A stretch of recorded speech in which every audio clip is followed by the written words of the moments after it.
Saya tak nak menyusahkan orang lain. Saya tak nak menyusahkan ibu bapa saya. Sebab tu kalau masa cuti sekolah, saya akan buat apa yang boleh mendatangkan kewangan. Kalau di Pekansari sebelum, saya jual ikan. Kalau hari raya, saya jual kek, saya jual bocor, bunga api untuk cari duit. Saya tidak pernah merancang pun nak jadi pemimpin. Semua perancangan dibuat oleh Allah SWT. Dia dalam politik ni yang menyedih bila ditikam oleh kawan. Setengah tu kita develop dia, kita bela dia, kita jaga dia, tiba-tiba dia tikam. Dalam politik itu yang tak boleh kita accept.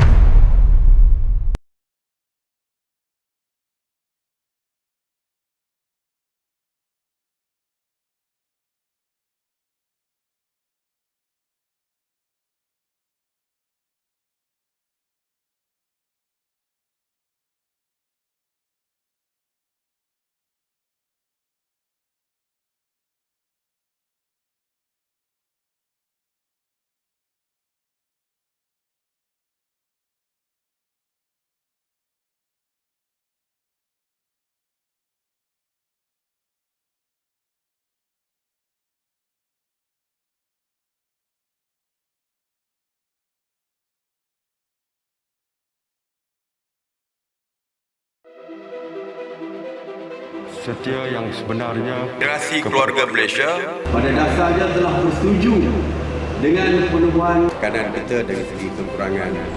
dah jumpa wakil daripada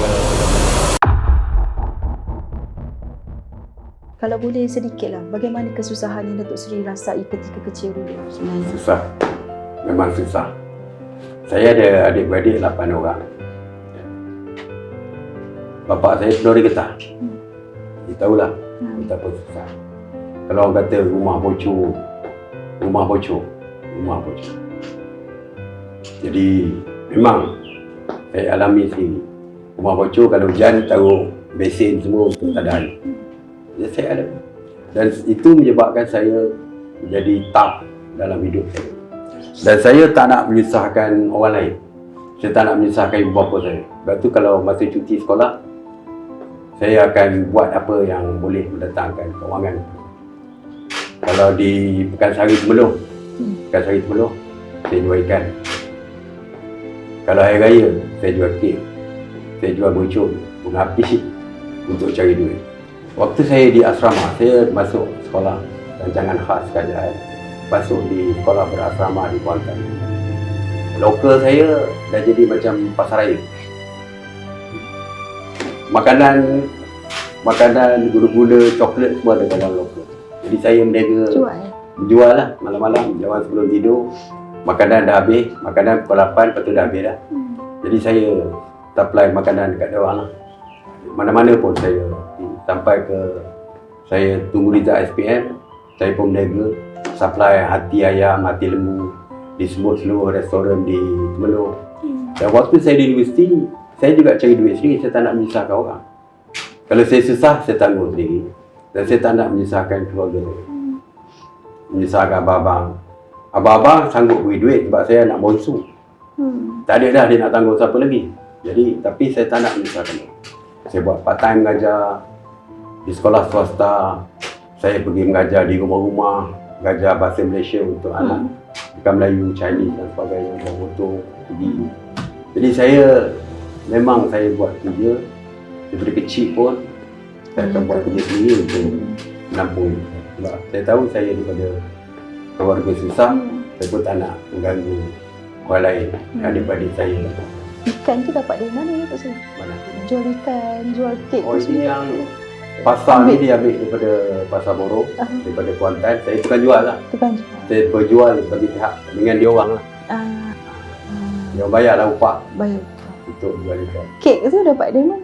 Okey, daripada Temelloh. Temelloh juga. Apa nama bakery, dia beli, dia hantar lah. Dia supply kat kita. Berapa upah dapat tu? Datuk Seri? Tak, itu jual ada, Commission. bukan, untung tu. Kalau kek katakan beli RM1, kita jual RM1.50 atau RM2. Dan waktu saya sekolah rendah, saya jual aiskrim keliling kampung. Naik basikal ke buat? Tak, jalan kaki lah. Jalan kaki. Keliling kampung jual aiskrim. Modal RM1, untung RM1. Banyak yang dapat duit. Pandai menjaga. Memang daripada kecil.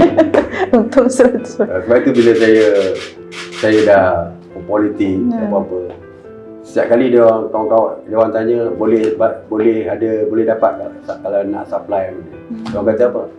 Mak ni dia jual daripada jarum sampai kapal terbang. Maknanya saya tak pernah kata no lah kalau dia kata dia orang minta apa nama boleh tak kita cari supply, mesti saya kata ya. Positif thinking. Ada je pandai. Ada je boleh. Kita carilah. Cari.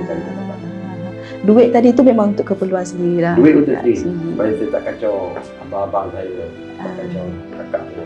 Dari awal ini kalau kita boleh singkap lah bagaimana momen-momen yang pertamanya apabila kami berjumpa dengan sahabat Datuk Seri Datuk Syabuddin. Beliau katakan pada tahun saya ingat saya 85 begitu. Di depan Hotel Merlin itu ada satu momen ketika itu beliau katakan, Mae, aku nak kau ada di atas pentas. Dia katakan begitu. Masa tu tak ada bangunan UMNO lagi kan, jadi 86. Jadi ketika itu dia katakan begitu. Akhirnya hari ini Datuk Seri number 1 in Malaysia. Komen Datuk Seri. Ya, waktu itu saya belum aktif betul-betul dalam politik. Saya sebenarnya aktif dalam politik adalah politik student, bukan politik berparti. Tapi perjuangan student semua orang tahu. Saya jadi Presiden Persatuan Mahasiswa Universiti Melaya sesi 82-83. Perjuangan ketika itu perjuangan untuk rakyat miskin lah. Orang rakyat miskin Tegar masa itu di Kuala Lumpur, rumah setinggan jadi isu besar. Jadi perjuangan kita lebih memperjuangkan isu rakyat dan sebagainya. Tapi saya belum berpihak kepada mana-mana parti politik, ya, walaupun dah pun aktif dalam politik. Cuma bila saya keluar, saya terus masuk belia Babri untuk daerah Temeluk. Dan waktu itulah ramai kawan-kawan yang mengatakan dia nak, kalau boleh nak suruh saya involve secara langsung dalam politik. Jadi kawan-kawan lah ketika itu memberikan dan juga seorang hamba Allah, Tan Sri Sabruddin, Allah yarham, dia dah meninggal. Dia beritahu saya dia nak saya involve dalam politik. Jadi bermula daripada galakan kawan-kawan seperti kata Sabudin, ya, nak lihat saya involve dalam politik supaya saya satu hari nanti ke atas dan sebagainya. Ditambah dengan adanya pemimpin seperti Tan Sri Sabruddin Cik yang memberi ruang kepada orang muda. Sebab waktu itu umur saya baru 27. Jadi saya bersetuju dan dia lantik saya sebagai ahli jawatankuasa UMNO bahagian dan juga ketua penerangan UMNO Temeluk waktu saya umur 27 tahun, very young. Jadi situlah permulaan. Baik, mendengar kisah-kisah itu mungkin kesal tadi Datuk Seri katakan mungkin ada juga sebenarnya harapan mereka ketika kecil dulu, meletakkan harapan tinggi bukan sahaja berjaya dalam pendidikan tetapi mungkin tadi Datuk Seri katakan mereka juga aktif juga dalam bidang politik. Pernah tak? Politik kampung. Ya, memang. Tapi tak pernah siapa pun yang menggalakkan saya masuk politik. Daripada kecil pun saya, walaupun arwah bapa terlibat dalam aktif dalam cawangan, tapi setakat itu. Ada abang seorang aktif dalam AJK bahagian, pernah dilantik. Abang seorang lagi itu pernah dalam pemuda. Satu orang abang aktif juga dalam politik. Tapi saya tak pernah, daripada kecil tu tidak pernah digalakkan untuk menceburi bidang politik. Jadi cuma apabila saya keluar masuk universiti saja yang actively involved dalam politik, dan itu yang menyebabkan saya tak stop. Keluar saja universiti terus aktif sampai lah hari. Situ terfikir lama tak Datuk Seri bila ada galakan, sokongan daripada rakan-rakan orang keliling tu? Ya, saya juga dapat pandangan juga daripada masa tu Menteri Besar Faham, Tun Khalid, Tun Khalid. Waktu saya student, dia jadi Timbalan Menteri Pendidikan, Timbalan Menteri Pelajaran. Saya waktu kita agresif jugalah. tentang kerajaan dan sebagainya. Banyak blogger yang kerajaan buat, terutamanya dari segi setinggan dan sebagainya. Jadi dia kadang-kadang kita lebih agresif. Dan dia pernah panggil saya, dia beritahu saya, you nak apa sebenarnya? Dia kata, dia tahulah apa perjuangan kita. Dia kata, percayalah, kalau you duduk di luar UMNO, di luar parti kerajaan, you takkan berjaya dari segi perjuangan ni. You boleh melalak ke sana kemari. Yes, orang dia nampak hero lah. Tapi tak ke mana. Dia kata, why not you lepas keluar esok, you fikir, you masuk, you join parti kerajaan, you join UMNO. Jadi boleh laksanakan perjuangan you daripada dalam. Lebih mudah daripada menjadi penentang dan tak dapat apa-apa. Cita-cita you tak tercapai, setakat bercakap je lah, tapi you tak boleh implement. So bila keluar, saya teringat kata-kata dia, nasihat dia. Lebih-lebih lagi kawan-kawan menyokong, dan Tan Sri Sabarudin selaku waktu itu ketua bahagian. Dan dia nak lantik saya jadi ADK bahagian supaya saya masuk dalam sistem tu. Jadi saya fikir betul juga, kalau saya nak berjuang untuk rakyat, saya dah berjuang dah lama sebagai student dan sebagainya, tak jauh perginya. Jadi sebab itulah akhirnya saya involved dalam politik berparti. Macam mana penerimaan keluarga ketika itu? Keluarga okey sebab dalam family saya walaupun tidak memegang jawatan yang tinggi. Jadi tapi keluarga UMNO. Arwah bapa saya cawangan UMNO. Abang saya pernah jadi ahli jawatan kuasa UMNO bahagian Hulu. Jadi penglibatan dalam politik tu memang daripada keluarga dah ada. Ya, dah ada. Yang pernah bertanding pilihan raya pun ada. Bismillahirrahmanirrahim. Wallahi wabillahi watallahi. Saya Ismail Sabri bin Yaakob setelah dilantik memegang jawatan seorang Perdana Menteri dengan sesungguhnya bersumpah bahawa saya akan dengan jujur menunaikan kewajipan-kewajipan jawatan itu dengan segala daya upaya saya. Datuk Seri, kita melihat satu-satu kejayaan itu, orang kata siapalah kita kalau tanpa sokongan keluarga, ahli keluarga dan kawan-kawan. Tetapi melihat Datuk Seri sekarang ini setahun duduk di kerusi Perdana Menteri, orang kata tiada ibu ayah di sisi untuk sama-sama melihat kejayaan ini. Bagaimana boleh Ya, dari segi seperti yang kata tadi, yes, keluarga sokong saya. Keluarga meaning bukan saja ibu bapa saya ataupun adik-beradik, kawan-kawan, tetapi family saya, isteri saya. Yang pentingnya isteri. Kalau isteri tak memahami suami dia, orang politik, yang masanya tak tentu dengan dia. Ada masanya boleh, ada masa kita tak balik rumah 2-3 hari. Kalau tanpa sokongan daripada isteri, kalau dia meragam tak selalu, kalau kita balik lewat dan sebagainya, memang jam kita. Tapi isteri saya memahami saya sebab isteri saya dengan saya ni sejak saya di universiti lagi.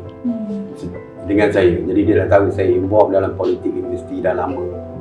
Jadi akhirnya bila saya kahwin dengan dia pun, dia memahami dan memberikan kebebasan sepenuhnya kepada saya. Jadi dari segi sokongan tu saya dapat sokongan daripada semua. Cuma yang agak kesal adalah kerana waktu kejayaan saya, ibu bapa tidak ada. Bapa saya meninggal waktu saya tingkatan 6. Jadi dia tak sempat lihat saya masuk ke universiti pun. Sedangkan bapa saya ni dari segi education memang diberikan tumpuan yang sepenuh. Walaupun kami daripada orang miskin, tapi untuk pendidikan anak mesti diutamakan. Anak tak boleh tak belajar. Dan dia akan bercerita kalau happy kalau waktu anak-anak dah masuk universiti dan sebagainya. Tapi dia tak sempat. Arwah mak saya meninggal waktu saya dah bekerja sebagai peguam. Dan saya dah involved dalam politik. Dan alhamdulillah bila saya involved dalam politik, setiap minggu saya balik ke Temeluk. Waktu tu saya UMNO pada Temeluk. Saya dapat jumpa mak saya every week. Tak pernah miss. Jadi cuma bila saya dah jadi menteri, dia sudah tidak ada. Waktu saya jadi lawyer, dia ada. Jadi dia sempat lihat sedikit kejayaan saya sebagai peguam, tapi tidak sebagai menteri dan sebagainya. Dia dah mak sudah tak ada. Datuk Seri bukan baru dalam bidang politik ini, terlalu lama. Apakah mungkin momen paling manis yang boleh dikongsikan sepanjang tempoh berpolitik ini, dalam bidang politik ini, yang mungkin tak dapat dilupakan? Banyak yang tak dapat dilupa. Salah satunya of course bila dilantik sebagai Perdana Menteri. Itu momen yang paling manis sebab sesuatu yang tidak dirancang. Sesuatu yang tak pernah terlintas dalam fikiran saya. Tak pernah saya rancangkan untuk menjadi Perdana Menteri. Jadi tiba-tiba dalam masa beberapa tak sampai 2 minggu perkara itu berlaku, tiba-tiba saya kat tumpah. Jadi itu momen yang manis bagi saya sebab kalau kita merancang, kadang-kadang kita dah expect berjaya tu mungkin 50-50 kita dah rancang dari mula. Kalau berjaya tu kita dah expect kita boleh berjaya. Tapi ini sesuatu yang langsung tak terlintas di fikiran sesiapa saja dalam Malaysia ni, bukan saja orang lain. Saya ni tak pernah. Sebab saya tidak pernah merancang pun nak jadi Perdana Menteri. Semua perancangan dibuat oleh Allah. Setengah orang kata, biasanya kita akan sebut manusia merancang, Allah menentukan. Saya merancang, Allah menentukan. Tapi dalam soal Perdana Menteri ni, saya tidak rancang, Allah yang rancang, Allah yang menentukan. Jadi lepas tu bila berlaku, saya rasa itu satu benda yang selalu manis sebab saya tak pernah fikir. Ada tepuk-tepuk pipi ke rasa betul ke ni kan? Lepas yang kat tumpah, malam tu saya tak keluar. Macam biasa lepas makan tengok TV. Saya pun fikir, betul lah ke sini? Dia ada bentuk gini. Macam tu. Jadi memang saya ni pertama. Kalau mimpi. Tapi tanggungjawab jaga ni insya-Allah saya akan lakukan. Terpikul di bahu Datuk Seri. Itu yang manisnya. Apa yang paling menyakitkan, yang paling menyedihkan Datuk Seri? Dia dalam politik ni yang menyedih bila ditikam oleh kawan tu. Itu paling menyedihkan. Kita tak expect. Setengah tu kita develop dia, kita bela dia, kita jaga dia. Dia bagi everything. Tiba-tiba dia tikam belakang. Dalam politik itu yang paling tak boleh kita accept. Tapi kita terpaksa menerima kerana sebagai orang politik, kawan boleh menjadi lawan, lawan boleh menjadi kawan. Anybody. Tetapi sebagai manusia, kita biasa.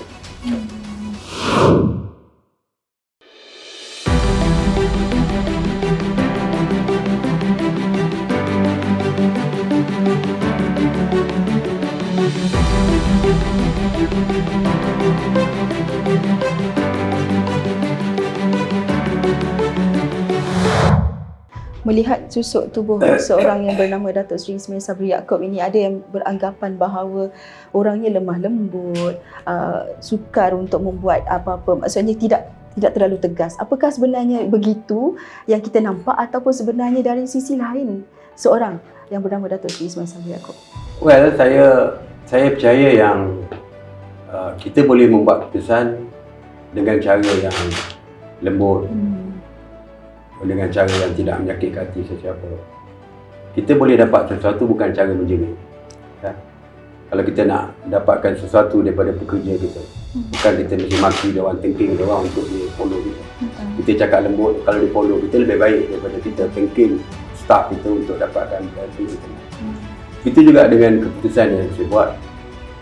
Saya mungkin lembut, bukan mungkin, memang saya lembut. Saya bukan manusia yang suka mencari pergaduhan, kekecohan dan sebagainya. Bagi saya perdamaian itu yang paling penting. Tetapi apabila satu keputusan itu perlu dibuat, saya buat keputusan. Sebagai contoh, apabila saya membuat keputusan LCS, tentang LCS. Berapa lama dah LCS dah jadi isu. Kapal waktu PH merintah pun tak selesai isu ni. Isu tentang kemungkinan berlaku salah guna kuasa dan sebagainya. Telah pun lama diperkatakan, tapi tak ada siapa yang membuat keputusan pun. Dan bila saya buat keputusan, saya tak tahu siapa yang akan terlibat. Adakah mungkin kawan-kawan kita sendiri, kawan saya sendiri yang mungkin akan terlibat. Tetapi saya buat keputusan. Keputusan 3 perkara yang saya dah umumkan, SPRM siasat dengan segera dan sebagainya. Terus saya kata saya tidak akan kompromi dalam isu integriti, siapa yang bertanggungjawab akan perlu dihadapkan ke muka pengadilan. Saya rasa tindakan itu tindakan yang tegas. Begitu juga dengan beberapa isu empat parti dan sebagainya. Lama dah orang cakap soal itu. Tapi tak pernah diputuskan. Dan saya buat keputusan. Begitu juga MOU kerjasama dengan pembangkang. Tak ada siapa buat. Dulu pembangkang tu pembangkang lah. Pembangkang adalah pembangkang, dia takkan bersama kita. Dia kem lain, kita kem lain. Dalam parlimen dia sebelah sana, aku sebelah sini. Tetapi keputusan perlu dibuat untuk menstabilkan keadaan politik ketika itu supaya kita boleh fokus kepada ekonomi dan memerangi COVID. Dan saya buat keputusan yang kadang ramai orang dalam parti pun macam mana kita nak kerjasama dengan pembangkang, tapi buat. Yang penting bagi saya bukan soal pembawakan kita, tetapi keputusan kita. Keputusan tegas boleh kita lakukan walaupun dalam keadaan lembut. Baik, Menteri dan Perdana Menteri sangat jauh berbeza tugasan dan tanggungjawabnya. Sepanjang setahun ini, apakah Datuk Seri rasakan kekangan untuk contoh membuat satu-satu keputusan dan sebagainya yang Datuk Seri rasakan terlalu berat untuk dilakukan? Mungkin boleh dikongsikan. Sebenarnya ramai yang mengatakan bahawa saya sukar untuk membuat keputusan kerana parti yang berbeza di dalam kabinet. UMNO, Bersatu, PAS, DPS, ada Parti Sabah, PBS, ada PBS. Tapi sebenarnya dari segi membuat keputusan, kita membuat keputusan dengan mudah selepas kita membuat bertukar-tukar fikiran, memberi pandangan dan sebagainya. Akhirnya keputusan dibuat secara bersama. Walaupun orang kata bukan kuasa penuh, bukan kuasa penuh, walaupun bukan kuasa penuh, tapi semua keputusan dapat dibuat dengan cara yang cukup profesional. Tidak ada yang menentang hanya kerana bila saya bawa usul, apa yang saya cadangkan kerana saya UMNO, maka ditentang oleh parti lain. Tak. So, apabila isu berkaitan dengan rakyat, kita buat keputusan itu. Jadi, tidak ada timbul isu menyukarkan saya membuat. Baik. Apa yang Datuk Seri terfikir setiap kali Datuk Seri bertemu dengan rakyat, melihat wajah-wajah mereka, ada kadang-kadang yang dukung anak, berpeluh tunggu, kadang-kadang semata-mata nak salam dengan Datuk Seri. Apakah mungkin pada fikiran Datuk Seri melihat rakyat? Ya, saya memang terharu dengan keadaan seperti ini. Ya. UMNO. Saya tengok UMNO. Perhimpunan UMNO di Kuala Lumpur. Sebagai perwakilan, saya faham. Itu tanggungjawab kita kepada parti. Tetapi yang nak datang, naik bas, rombongan, datang ramai-ramai dengan ucapan. Berdatang dengan ucapan perasmian Presiden, lepas tu balik. Tak ada apa-apa pun. Dia balik, dia tak ada apa-apa. Bagi kita, datang berjam-jam naik bas. Kalau dia boleh ni 2 jam setengah sampai Kuala Lumpur. Subuh lah, tolak sebab nak dengar ucapan Presiden. Lepas ucapan Presiden, saya bagi dia orang makan, lepas tu dia orang balik. Jadi kadang-kadang kita rasa terharu dengan perjuangan mereka tu. Yang kalau kita ada yang boleh jadi menteri, dia tak mengharap pun nak jadi menteri. Yang menoreh getah, balik tetap jadi menoreh getah. Yang peneroka kelapa sawit akan jadi peneroka kelapa sawit. Dia tak jadi menteri. Tapi semangat. Sebab itu saya sangat terharu apabila tengok kepada dia orang, dia jadi semangat. Semangat itu yang sebenarnya memberikan motivasi kepada saya untuk bekerja lebih kuat untuk dia. Sebab dia orang tak minta apa-apa pun. Tapi kita rasa semangat dia orang, kita hargai dan lebih memberikan semangat kepada dia untuk bekerja lebih kuat untuk Apabila perkara-perkara itu sering Datuk Seri rasakan mereka ini lebih sayang kepada mungkin kejayaan parti Datuk Seri sendiri. Datuk Seri rasakan mungkin perlu lebih lagi kerja parti ataupun kerajaan sendiri, perlu lipat kali gandakan lagi untuk satu, ekonomi rakyat kena jaga, poket rakyat kena jaga. Apakah itu juga terfikir? Sebab itu saya menekankan sangat tentang kemiskinan. Sebab itu saya kadang-kadang buat tindakan yang nampak agresif. Waktu saya menjadi Menteri pertanian. Ya. Saya isytiharkan jihad memerangi orang tengah. Sebab saya tahu betapa susahnya, sukarnya nelayan, petani dan sebagainya ditindas oleh orang tengah. Mereka yang bekerja kuat tetapi akhirnya pendapatan mereka tak seberapa. Orang tengah yang tak buat apa-apa. Sebab kata saya, dengan nelayan kaki seluar mereka tak basah pun. Tapi yang dapat faedah adalah mereka. Mereka yang untung. Nelayan menyambung nyawa daripada tengah malam sampai subuh, bawa balik ikan, dapat ringgit kilo. Mereka yang dapat.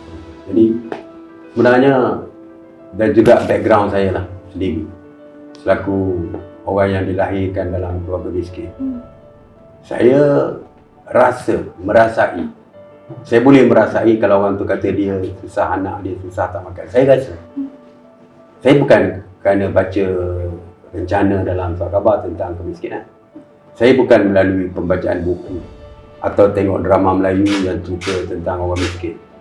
Orang lain mungkin ramai macam tu, dia tak rasa. Sebab saya rasa. Sebab itu bila saya duduk di mana-mana kementerian, fokus saya adalah untuk membela orang miskin, B40, miskin tegar dan sebagainya. Sebab saya tahu bagaimana anak mereka yang lahir di dalam kumpulan miskin tegar, saya dapat rasa apa yang mereka rasa. Jadi sebab itulah, apa pun yang saya buat, kementerian mana pun saya pergi, fokus saya adalah kemiskinan, menghapuskan kemiskinan. Tadi Datuk Seri di awal tadi Datuk Seri katakan aktifnya di dalam masa universiti itu pun tujuannya untuk bantu orang susah. Daripada kecil pun bantu diri sendiri, memang tak menyusahkan siapa-siapa. Sampailah ke sekarang ini, bila saya katakan number 1 in Malaysia ini, menjadi Perdana Menteri.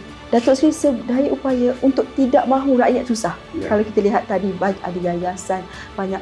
Apakah ini antara yang memang menjadi perkara pokok dalam diri Datuk Seri? Apa pun rakyat nombor satu je. Ya, betul.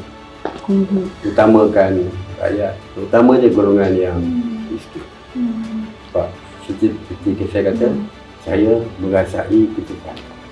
Orang lain mungkin tak rasa. Tapi kerana membantu orang miskin itu adalah klise. Di politik ni klise lah semua juga. Tapi mungkin dia tak rasa, tapi saya rasa. Pernah tak air mata Datuk Seri menitis apabila Datuk Seri katakan Datuk Seri tak membaca kisah-kisah ini, tetapi ia adalah pengalaman hidup Datuk Seri sendiri melihat. Kadang-kadang apakah ia sesekali termenangis melihat kesusahan orang lain? Betul. Dan saya train anak saya sebenarnya. Waktu saya belum jadi menteri sekalipun, anak saya daripada anak nombor 1, anak nombor 2, kalau ada saja dalam media yang dilaporkan ada orang miskin, ada selalu dilaporkan, saya akan pergi dan bawa anak-anak pergi supaya mereka mengetahui tentang kemiskinan. Walaupun cita-cita saya bila saya dah belajar masuk universiti dan sebagainya, cita-cita saya tak mahu anak saya hidup miskin seperti saya. Tapi still saya ajar anak saya supaya bagaimana menghargai orang miskin dan menghargai kesusahan orang lain. Sebab itulah anak-anak saya apabila mereka dah lepas belajar, mereka involve dalam NGO yang membantu orang miskin. Dan saya sendiri waktu COVID dulu, beberapa kali saya pun mengalirkan air mata apabila isu yang berkaitan dengan ada kematian ibu bapa, jadi yatim piatu. Dan saya boleh gambarkan bagaimana kesusahan anak. Sebab itulah sekarang ni, saya bila keluarga Malaysia ni, saya terus tubuhkan Yayasan Keluarga Malaysia. Yang tujuan dia, objektif dia adalah untuk memberikan bantuan kepada anak yatim piatu ataupun yatim akibat daripada kematian ibu bapa kerana COVID. Dan kita akan tanggung dia sampai habis belajar di universiti. Dan saya buat itu kerana memahami tentang kehidupan mereka. Seperti saya kata, kadang-kadang mengalirkan air mata melihat kepada perkara yang saya nampak bahawa memang mereka akan menderita dengan kejadian-kejadian. Setengah tu aksiden, kedua ibu bapa meninggal. Anak angkat saya yang meninggal, ibu bapa meninggal di Duke. Itu anak dia sampai sekarang. 2 adik-beradik perempuan, Akilah. Saya handle, jaga dia orang. Begitu juga dengan aksiden di Ceras, Sungai Besi yang Motor mak skap. bapak kena gilis di Kena lori gilis pasir. Ya. Anak sampai sekarang saya dengan dia orang ni setiap kali bulan puasa raya saya dah jumpa.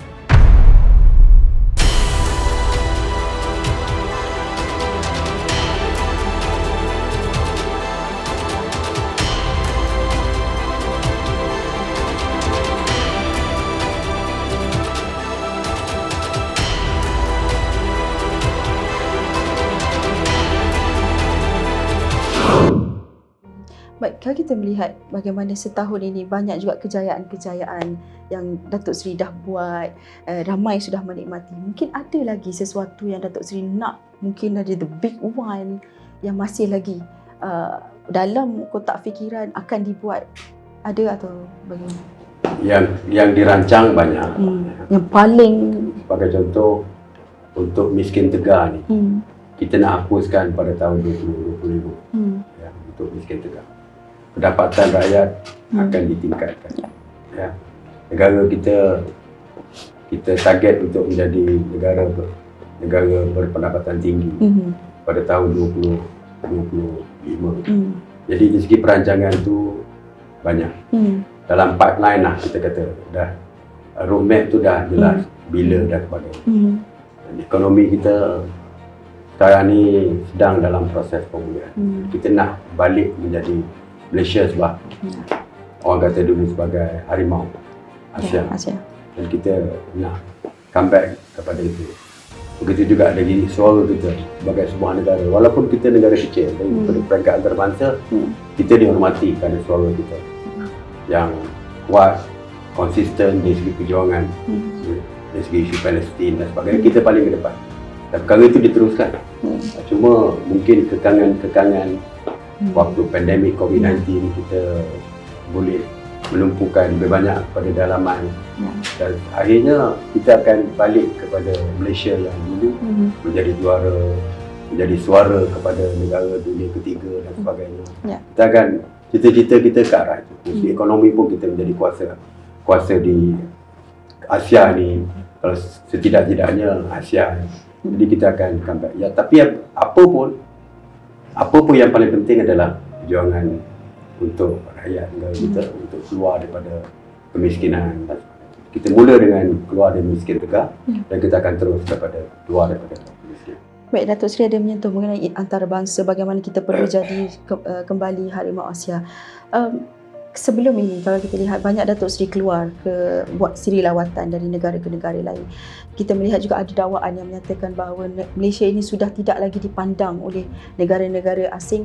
Bahkan kita melihat tiada lawatan rasmi daripada pemimpin utama negara lain ke Malaysia. Pandangan Datuk Seri? Pertamanya memang kita pun terhenti agak lama. Bila saya jadi Perdana pun kita belum buka sepenuhnya lagi negara kita. Dan akhirnya kita mula membuka dan saya terus ke negara-negara luar lah untuk kita. Cuma yang pentingnya negara luar, yang negara besar dan sebagainya masih lagi mengiktiraf Malaysia sebagai negara yang konsisten di ekonomi. Waktu saya di US, saya makan malam di rumah Presiden Amerika bersama dengan kepimpinan negara lain. Kita makan di rumah dia boleh makan dekat kita. So bila dia tanya off the cuff, dia tanya pandangan seluruh negara yang lain, apa yang kita expect daripada Amerika. Negara lain expect dari segi pelaburan, dan bagi saya itu perkara yang biasa. Dan dia pun memang pelabur dia memang besar dari segi pelaburan dia di Malaysia. Tapi saya mengambil pendirian yang berbeza daripada negara.